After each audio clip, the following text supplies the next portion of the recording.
Hello. Can you guys hear me okay? Okay. While we're waiting for the projector to come up, what I'm going to do here in the next half hour or so is go through a fairly wide range of information that's related to the biomass thermal sector. But what I'm really going to focus in on is something that I think has not been directly, at least, discussed in a sense here, and that is we've talked about the dependency on heating oil and propane, the lack of natural gas infrastructure in certain areas in the state, and in the states in this region, actually. But to tell you the truth, if you really think you're going to make inroads into replacing central heating systems that run on gas or oil, or propane or heating oil, you need to think about fully automated central heating systems that run on pellet fuel. Pellet stoves are a wonderful way to sort of supplement your heat demands in a home, but they're not automatic. You have to dump 40-pound bags of pellets in on a regular basis. You can't leave the home for any length of time, or you're back on the oil, heating oil or propane. So when I talk about the economic impacts and the changes that I think we can accomplish in converting homes and businesses off of these fossil fuels, I'm going to be talking about small-scale residential boilers, not small-scale residential stoves. So we've heard about boilers for hospitals and schools, et cetera, which are wonderful, but I'm going to focus a lot on boilers for residences and small businesses. Not only am I with FutureMetrics, but I'm also a partner in a company called Main Energy Systems. I brought a bunch of little handout brochures. They're on the table up here if you want to learn a little more about that. I love the Valley of Death graphic a little while ago. That was very helpful because we've been through the Valley of Death with Main Energy Systems. In order to put one residential pellet boiler in a home, you have to have a pellet fuel delivery truck. The pellet fuel delivery truck is about $250,000. There's now about 5 of these trucks in the region, plus a few in southern New Hampshire. But in order to have one customer, you at least have to spend $250,000 before you even have your first customer. And actually, for that truck to break even, you need about 100 customers to keep the truck busy enough for it to make money. I'm happy to say we now have hundreds and hundreds of customers. We have a new pellet delivery truck actually coming this month, and we're borrowing European technology. As Charlie Niebling said a few minutes ago, Europe is 10 to 15 years ahead of us. So we've partnered with we have Austrian partners. We're borrowing their boiler technology. We're now licensed to manufacture that technology in the United States, and we are. We're also borrowing their pellet fuel delivery technology for trucks, and that's how we're building our trucks in Maine, New Hampshire, Vermont, and Massachusetts right now, and actually New York is next. Okay. Okay, real quickly, who's my company, FutureMetrics? We're a consulting business. We do research, guidance, modeling, due diligence, analysis. There's a few of our customers on that list. And by the way, I have a lot of slides, and I don't expect you guys to digest these very carefully. But I'd be happy, if you give me your card, I'd be happy to email you a copy of the slideshow. You can take a close look at it at your leisure. Because I also have a propensity, as you're about to see, to put really complicated tables on slides that you can't possibly digest. So you'll need to download these. And this is just one more slide on who we are. I'll go through this rather quickly. We do a lot of modeling and simulation analysis for bioenergy projects. And I have to show off a little bit. I was honored this year to get the 2012 Excellence in Bioenergy Award out in Denver earlier this year. And actually, the trophy is really cool. It's a piece of art, and there it is. So here's one of my complicated tables that you can't possibly digest. But essentially what I'm doing, the punchline here is, I know there must be a pointer on this thing. Oh, thanks. Over here is the total cost per kilowatt hour for a bunch of different sources of electricity, and then down at the bottom just for heat. Here we can see the values. And actually, offshore wind is probably the most expensive, about 23 cents. And then we work our way down. And natural gas is very cheap. But if we talk about heat, and we have a transmission cost, those are costs of the generator built in, pellet fuel for heat is by far the best deal at about 5 cents a kilowatt hour for the energy. Heating oil is about twice that, propane is about twice that, and then you go up quickly once you take into account that electricity has to be transported and delivered. So the best deal by far is pellet fuel. Just a couple of quick slides on carbon issues. I'm not going to talk about environmental benefits, but I just want to make sure everybody knows that pellet fuel, if it's sustainably managed, sustainably sourced, is a low carbon fuel in combustion. I think it's carbon neutral. Of course, you add a carbon footprint to it by diesel fuel, et cetera, that's used in harvesting and trucking. But the fuel itself, as long as it's sustainably harvested, comes from sustainably harvested forests, is carbon neutral. Here we are off the charts now in CO2, and I won't go into this one except to say that those that deny global climate change and say it's volcanoes, actually volcanic activity is cooling the atmosphere a little bit now, not heating the atmosphere. It's exactly the opposite of what you would say. The models clearly show, that greenhouse gases are by far the strong forcing thing. I'm not going to spend much time on this. So we're going to talk about thermal, not electricity generation, right? We're going to talk about, this is a thermal story here. Quickly, I'm going to give you a quick case study on Sweden, just to show you how a small country can achieve renewable fuel standards and actually not be harmed economically. A lot of people will say, if we adapt renewable energy as a source, it's going to kill our economy and it's going to destroy jobs. I'm going to show you it's exactly the opposite. And here's just a quick case study for Sweden. You can see that their U.S. fossil fuel energy consumption is around 85% of the total. Sweden went from around 80% down to just over 30% since 1960. Okay, it's a small country, right? That's different than the U.S., but still. CO2 emissions, U.S. and Sweden were actually getting higher a little bit. They're going down. It's about 50% lower. But here's what's really interesting. This is gross domestic product per capita. So it's apples to apples, Sweden and the U.S. One thing, Sweden's environmental policies are driven by carbon tax. In fact, there it is, $140 per metric ton for CO2 emissions in the most recent data that I could get. That number changes by legislation every year to sort of guide policy. But this is when it was implemented, around 1991. And perhaps there was some effect on the economy. I'm not sure if this was just globally induced or not. The U.S. GDP per capita is a lot straighter until the recession recently. But you'll notice Sweden, the trend is about the same for the two, right? What happened was when the carbon tax was implemented, a lot of changes occurred as a result. It was gradually implemented, by the way, which is, I think, the right way to go. But now there's a robust renewable energy sector in Sweden. Biogas, biomass fuels, food waste, crop waste is all collected. Nothing is wasted. In fact, there is no waste. It's all either energy or some kind of feedstock for something. If we look at biomass as a proportion of the total energy in Sweden and the U.S., we're bumping along about the same. Sweden, it's up around 22 or 23% now. The total energy in Sweden is biomass-based. And this last slide I like because it shows you not only is this small country got a higher GDP per capita, which is the vertical axis, than the United States, but it also ranks higher on the Global Competitiveness Index. So being reliant on renewable fuels doesn't mean you can't be competitive in a global sense. And by the way, people always ask me, who are these countries? So I've added a slide here. Here's Sweden, GDP per capita, US, and up here at the top is some pretty serious players.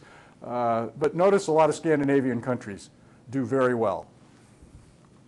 Okay, so when I say real green energy, I'm talking about things that grow, right? This shows you, we talk about how Europe is way ahead of us in many ways. Well, here is the total renewable energy portfolio for Europe. By the way, there's an error here. It's not in tons of oil equivalent. That's the original chart. This is a percent, so just ignore that small error, please. But you'll notice that 66.8% is biomass. The ones that get a lot of attention from policymakers like solar PV, 1.6%. Wind power is about 7.5%. Hydro is a big component. But biomass is the workhorse of renewable energy. And yet it just doesn't seem to get attention from policymakers. I'm not sure why. I have a theory. It's maybe because people think of people sitting around a campfire in a cave burning wood as cavemen. It's dirty. It takes a lot of attention. It's not efficient. It's just not sexy. I don't know. But it doesn't get attention. But it is the workhorse of renewable energy in Europe, and it should be in the U.S., and I think it's becoming more and more so. And this kind of a group here is going to help us advocate for making that happen. Just a couple quick slides on the kind of challenges we face. I think in a free market, biomass power can actually stand on its own. Biomass thermal can stand on its own, I'm sorry, not biomass electricity. But it's not a free market. And I got a couple slides here to illustrate that. These are federal subsidies to different types of energy. On the left side is non-renewable fossil fuels, and the right side is renewables. And here's traditional oil and gas.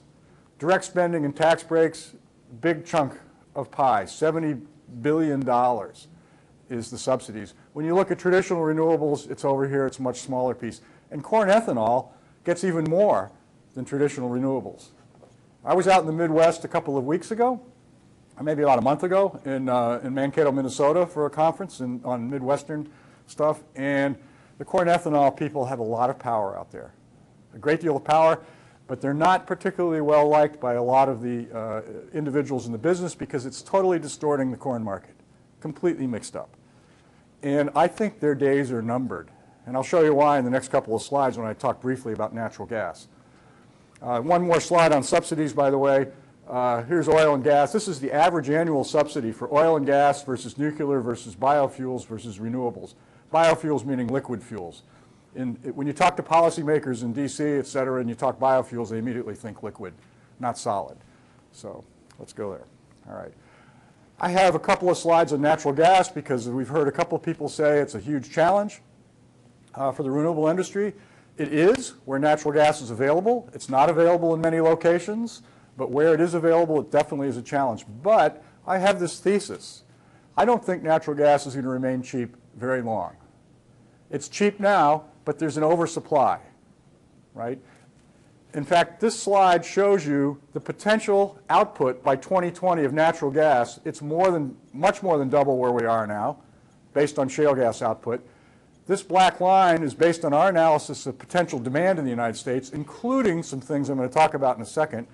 The supply is going to far outweigh demand. So what's going to happen? Well, if it stays like this, it's not going to be good. It's going to be really, really cheap. If I'm a natural gas producer, I'm not too thrilled by this.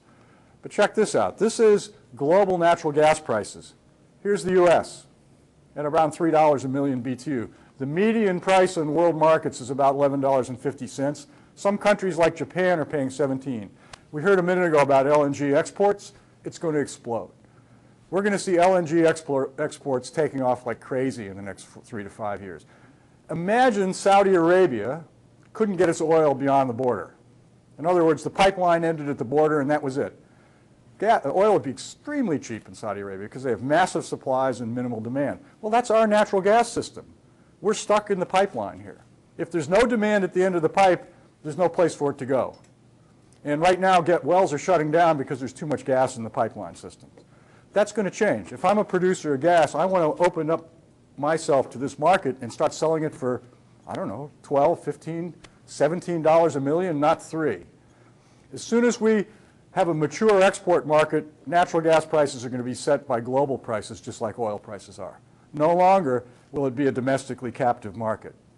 And we'll see prices equilibrate to whatever the global median is at that point in time. It's not going to be $3. What's your ETA on that? ETA? 3 to 5 years. But that's just me. Don't make any bets in the markets. The other thing, I think, is we're going to see a significant conversion to natural gas vehicles. I was at a one-day event a couple weeks ago in Portland, Maine on alternative fuel vehicles. Half of them were natural gas fueled, the other half electric. Today's residential prices for natural gas are the equivalent of gasoline being $1.20 a gallon. That's how cheap it would be to drive around in a methane-fueled vehicle. When I was in Sweden last year, about 30% of the new vehicles coming into the market are natural gas, are methane-fueled. Most of that methane is coming from biogas, from digesters, not from natural gas. Same chemical, though. Why is it so popular? Because of the carbon tax. It's about almost half as expensive to go the same distance in a biogas-fueled car than it is in a diesel-fueled car, because there's no carbon tax on biogas, on biomethane, right? It works just fine. There's nothing bleeding edge about running engines on methane. It's normal. In fact, our major trucking fleets are already doing it. And in fact, this slide here shows you the natural gas filling stations that currently exist. The blue squares are existing, and they're all along the east-west interstate routes because major trucking companies are rapidly converting now to natural gas-fueled trucks. And soon we'll have gas filling stations. There are 3 gas filling stations in the Boston area, natural gas filling stations in the Boston area now that can fill cars, fast fill. So you can fill in about 5 minutes just like you fill up to a regular pump. This is going to explode as well because people are going to see, I can get $1.20 equivalent gasoline for natural gas. Why wouldn't they want it instead of $4 a gallon? It's going to happen. My ETA on that is 3 to 5 years. We just need to see, as soon as there's natural gas filling stations, people will want natural gas fueled cars. Okay? So, we talked about no energy policy. These graphics are my vision of the U.S. energy policy. There isn't one. Right? And I don't know, can you imagine pulling up to this sign? What do you do? Anyway. Okay, so we don't have a strategic vision at the federal level. We do have RPS. And I'll close with a couple slides in a few minutes on thermal RECs also. We're going to hear a lot more about that from people way more expert in the business than I am. But I'm going to talk a little bit about jobs and economic impact associated with the potential for thermal RECs. But first, we're going to talk about jobs, et cetera, for just biomass thermal in general. Okay? So this is a pie chart that I wish our policymakers could see more frequently, because when people think about what our energy use is, they always think of electricity or power generation. They always think of transportation, but they fairly often don't think about heat. Maybe it's because if you live in the southern half of the country, you don't care too much about heat. In fact, you care about air conditioning, which is electricity, right? So a good proportion of our population doesn't think about heat. But if you live in the north, in particular, you know, I was outside this morning. Heat was something I'm sure people care about today. It's cool out. And the farther north you go, the colder it gets. So heat is a big piece. In Maine, it's the biggest piece of this pie, 39%. And we heard Charlie mention earlier in answering a question about the potential, if you count air conditioning as a thermal use, which is generated by electricity, it's higher than that even, right? So this is where we're going to focus, on this piece of the pie. And it's taken a lot of work educating policymakers to realize that people don't heat with electricity. Well, they do, actually. About 40% of Maryland homes heat with electricity. But it's really not very cost effective. It's an expensive way to heat. Now, I suppose if you don't have a long heating season or it doesn't get really cold, you can get by with it. But there's much better ways to heat your home, much cheaper ways to heat your home. In fact, here's a pie chart of Maryland. Here we can see natural gas is about half. Electricity, 33%, sorry. I said 40%. Propane, wood is a small chunk. Fuel oil is about 16%. This is from EIA data that I grabbed about a month and a half ago. This is the piece of the pie that I think this half is what we need to pay attention to. This part, in current prices, it's just not going to happen because people are driven by their costs, not by the, here you go. There's going to be a pop quiz on this chart later. I brought this one. I know you can't make any. I can't make any sense. This is this is Lawrence Livermore Labs. They put this out every year. It's where our energy comes from and what it's used for. What's interesting and what just is mind-boggling to me is the rejected energy piece. 56% of the energy going into our national system is thrown away. A lot of that from cooling towers and condenser cooling systems on power plants. A lot of that coming out the tailpipes of automobiles. It is just mind-boggling how much energy is wasted. And if you break this down and you look a little deeper, you can talk about what the thermal components are. We're not going to do that. What's interesting, remember the number, 56% wasted. That was in 2010, the most recent data. Here's the same chart from 1970. We only wasted 49%. We got worse, not better. Right? It's because of electricity mostly. All right. So let's take a look at some more specifics that relate to biomass thermal. Here's Maryland, and this is the number of homes and businesses not connected to natural gas in the northeastern states, including Maryland.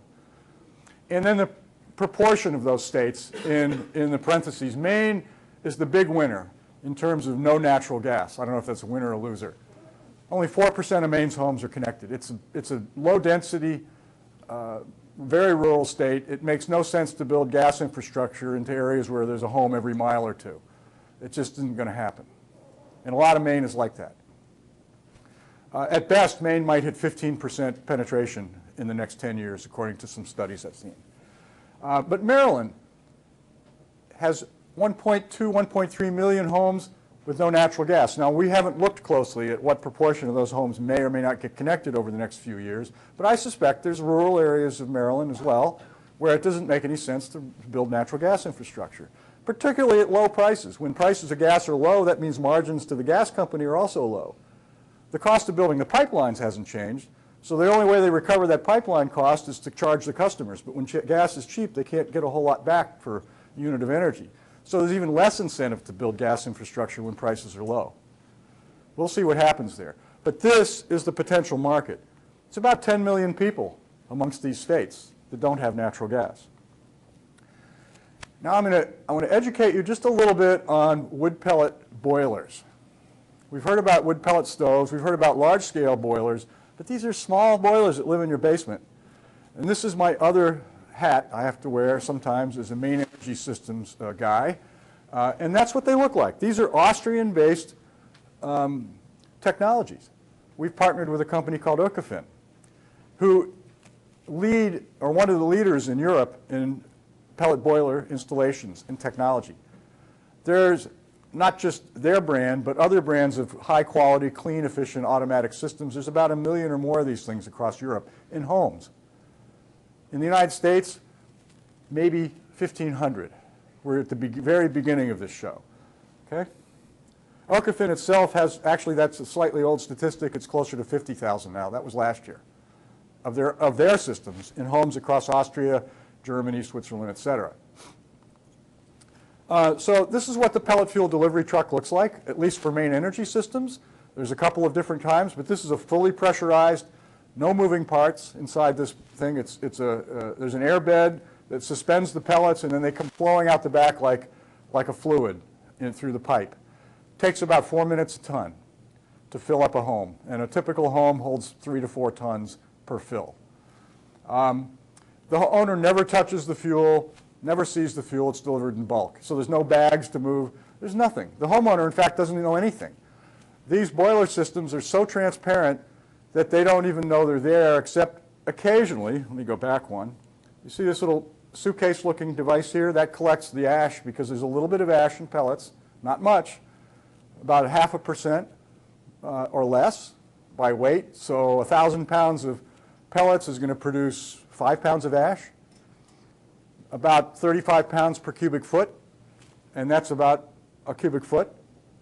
So it takes 3 or 4 tons, 2 or 3, depending on the ash, to fill this thing up. So every now and then, 2 or 3 times a year, the homeowner has to flip a little lever, pick this thing up. It's like a suitcase, carry it out, and dump it on their garden or their yard, whatever. It takes 2 or 3 minutes, and you don't even get dirty. This boiler system is internet connected, and actually sends the homeowner an email a couple weeks before this thing is ready to be emptied. So the only time you know it's in your basement is when you get an email from your boiler saying, I don't know, get your ash down here. No, that's terrible. Sorry. One other thing I thought I'd bring up, we talked about the Valley of Death, and by the way, it's $1.99. This company is guaranteeing a price on pellet fuel for 3 years, which is equivalent to about $2 a gallon heating oil. In Maine right now, it's almost $4 a gallon. So it's equivalent, it's essentially half the price for the fuel. You'll notice financing available. We have done a deal where a homeowner can finance one of these systems. And let me just give you a hypothetical. Let's suppose you spend $4,000 a year on heating oil. That's about 1,000 gallons a year, which is not unusual for a Maine home at least. If you use this system, you'll spend $2,000 a year for pellet fuel. The financing costs come to about $1,300 a year. You're spending $3,300 a year versus what you were spending, $4,000.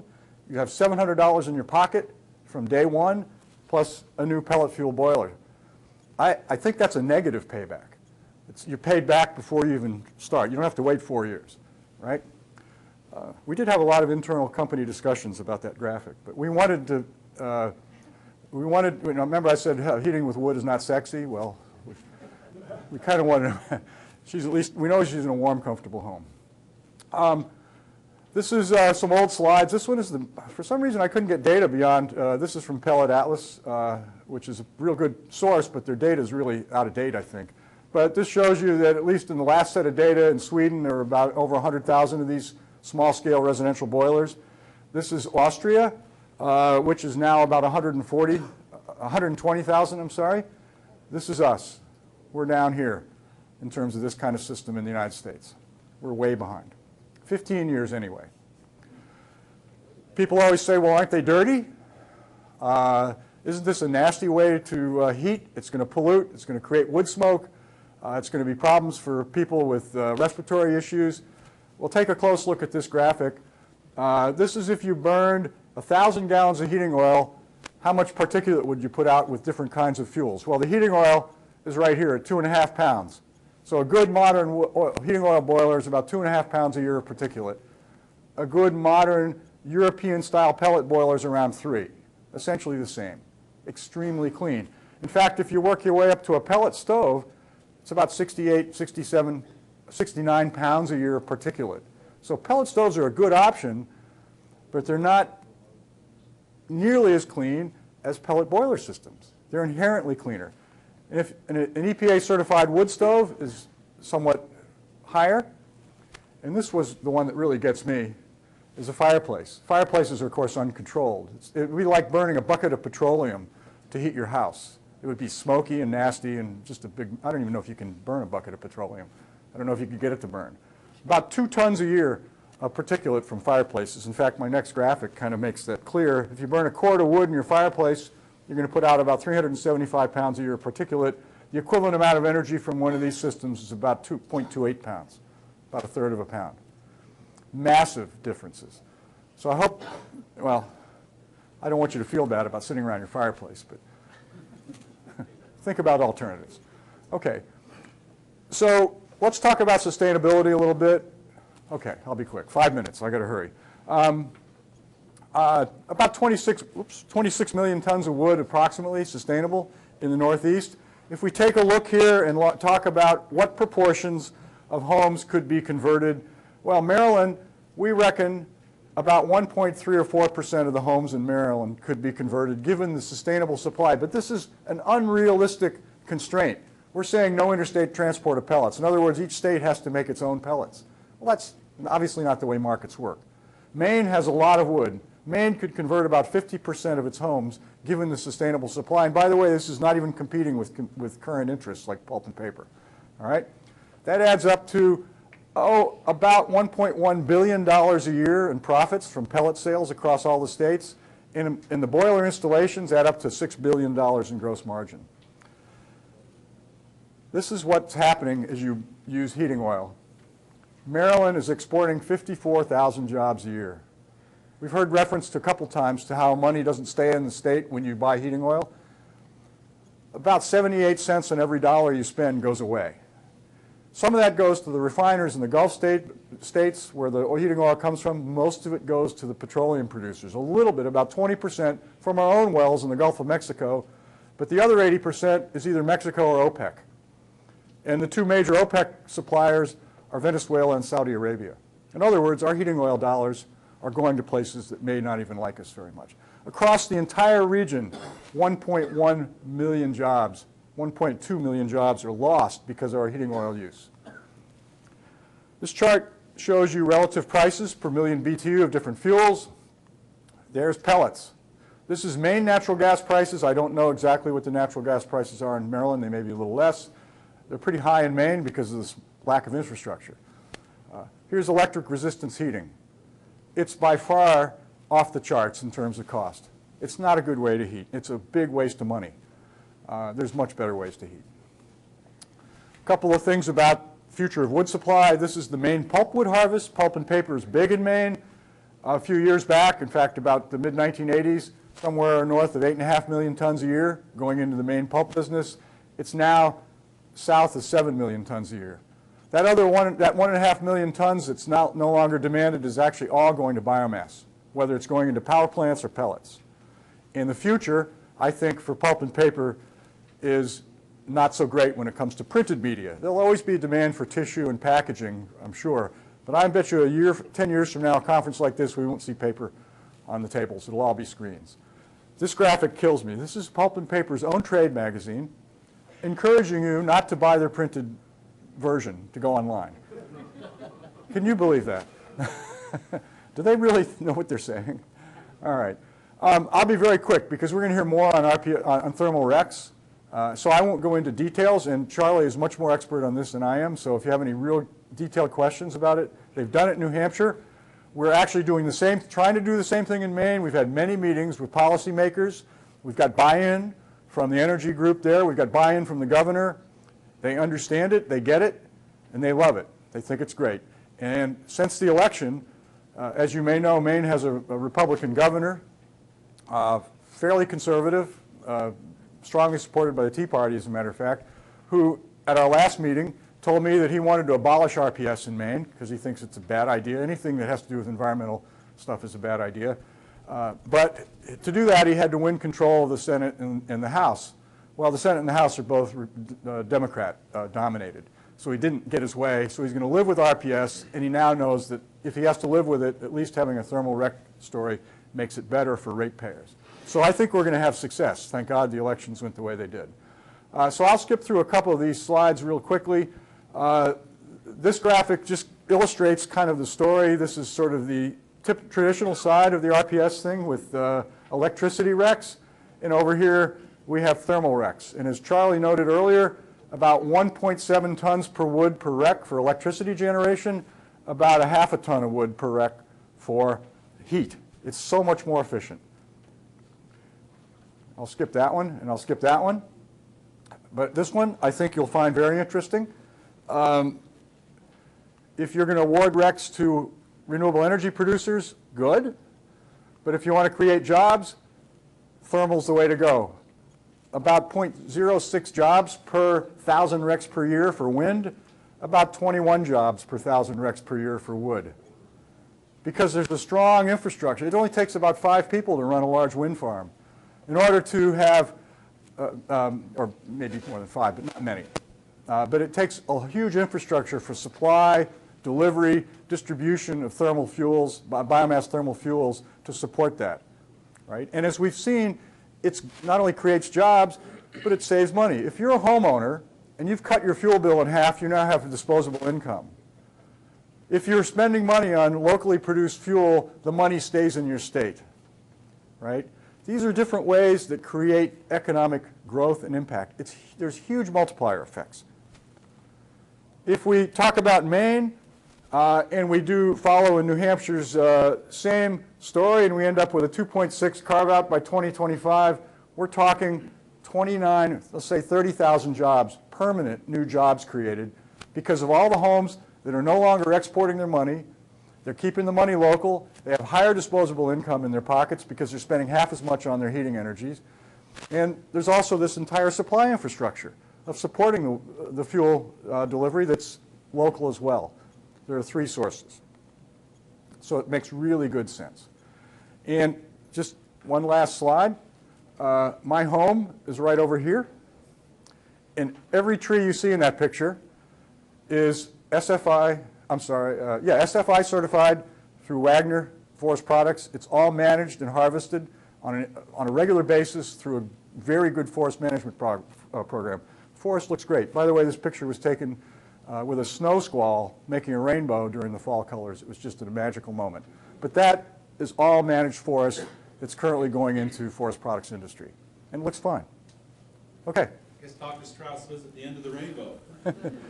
We're pretty close. We have time for questions, so.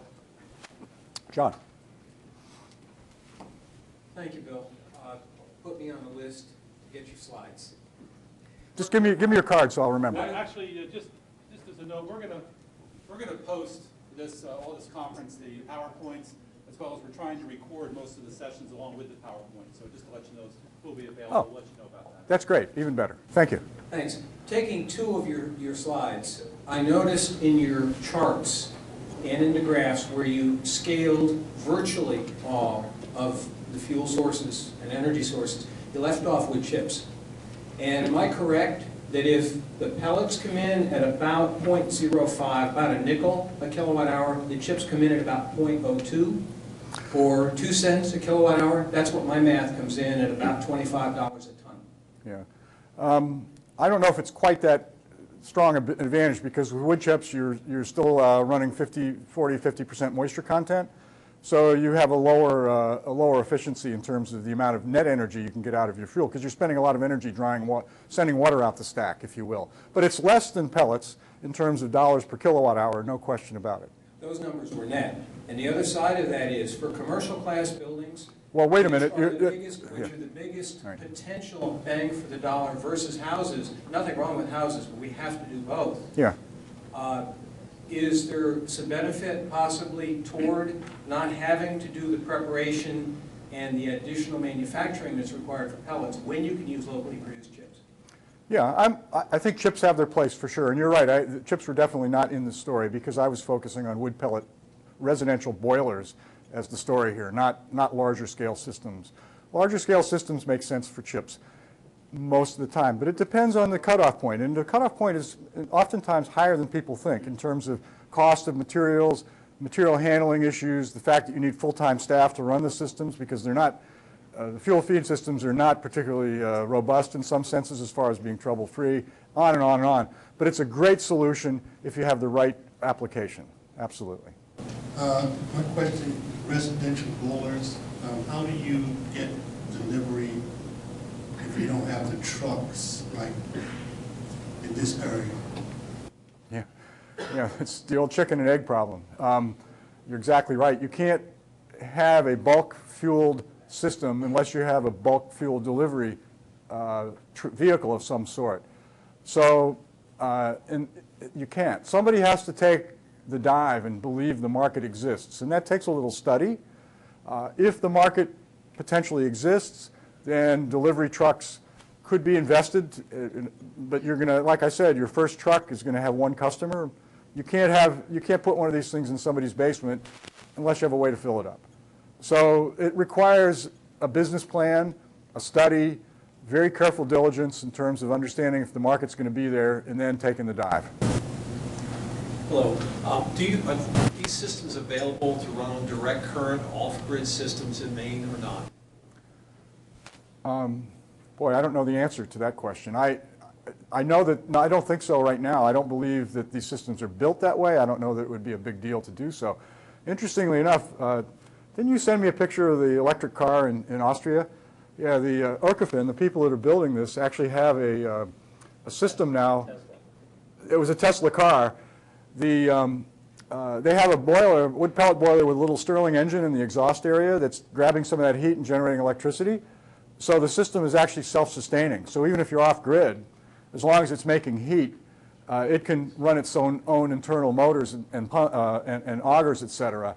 And in fact, the demonstration they had in Austria at the show this year was powering a Tesla sports car, filling up its battery with how many pellets? It was a 56 kW battery, and one 40-pound bag of pellets produced sufficient charge to run the Tesla 516 kilometers. Okay, so one 40-pound bag of pellets made enough electricity in the system to run the Tesla about 500 kilometers.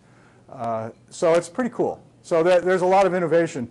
And by the way, these boilers are already highly efficient. In fact, I know you've been having a conversation with Dutch about what the real efficiency is. Somewhere between 87 and 92% efficient. And I imagine if we actually have one of their condensing systems in our warehouse, which is extremely efficient. We're now talking about an exhaust temperature so low you can put your cheeks against the exhaust pipe and it doesn't even feel warm. That's how much energy is being dragged out.